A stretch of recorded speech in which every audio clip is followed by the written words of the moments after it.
Hello my friends, it's April with Health for Life Cooking, and it's a few days before Christmas and I want to make some gingerbread cookies for my aunt and uncle, and so I decided to put my camera up and do a video on it. This recipe comes out of my cookbook, Whole Food American Favorites, on page 134.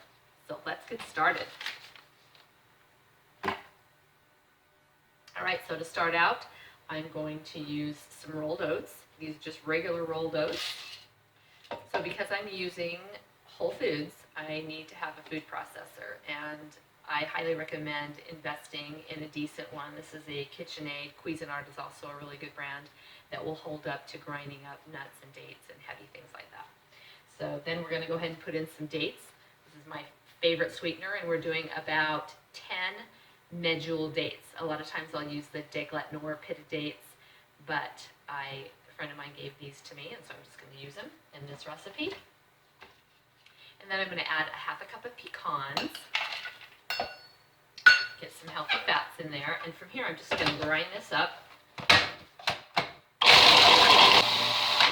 So I want to grind this up so it's nice and crumbly, like so. And then from here, I'm going to add the rest of my ingredients. So I'm going to add, let's see, actually 1 teaspoon of ginger, half a teaspoon of cinnamon, 1/4 teaspoon of nutmeg. And then I'm going to add about a teaspoon of vanilla. And I'm going to add 1/4 cup of garbanzo beans. Now, in my original recipe in my cookbook, it calls for a cup of nuts, a cup of pecans or walnuts, and I've cut that back to a half a cup, but I need to add a little bit more moisture to it, so I'm going to do 1/4 cup of garbanzo beans. And then I'm going to use some molasses, and this is the plantain blackstrap molasses. And I'm going to use 2 tablespoons of molasses. Molasses is really rich in iron and minerals. It's the part that's left over from the processing of sugar. So this is where all the nutrients went when they processed sugar cane and took out all the white part of the sugar. This is what's left. And molasses is a really healthy sweetener, and I love the flavor that it gives cookies or any kind of gingerbread type things.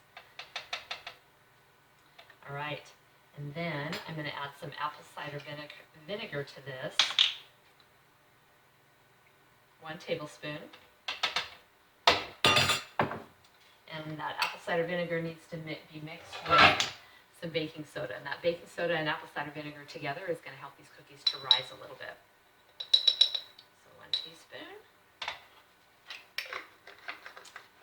And I believe that is it. We're going to go ahead and put on the lid to my food processor and just make a dough out of all this.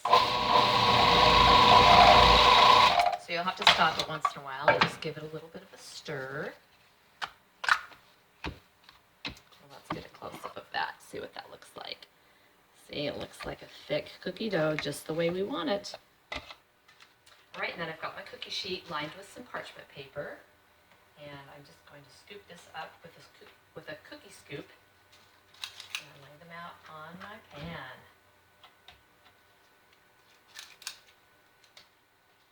Now, a really great way to clean out your food processor and get all the dough off the blade is to just, after you get a lot of it out of there, just go ahead and turn it on, and that cleans off the blade. Then you can pull that out and have access to the rest of that dough.